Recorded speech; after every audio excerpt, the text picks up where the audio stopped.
সমস্যা নেই, আপনার জানাজা পড়া হবে, আপনার মিলাদও হবে, আপনার একটা বড়সড় দোয়াও হবে ইনশাআল্লাহ। কিন্তু আল্লাহ পাক বলেছেন শহীদ, আল্লাহর পথে যুদ্ধ করে শহীদ হয়েছে, এই ব্যক্তির আত্মাও ঝুলে থাকে যতক্ষণ পর্যন্ত না তার ঋণটা শোধ করা হয়। এবার বলেন আমি কি বুঝাবো আপনাকে, আর কিছু বলতে হবে?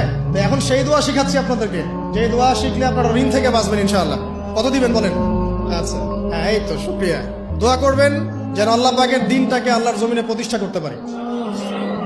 আমার সাথে বলেন, দোয়াটা হচ্ছে আল্লাহুম্মা ইকফিনি বিহালালিকা আন হারামিকা ওয়া আগনিনি বিফদলিকা আম্মান সিওয়াকা।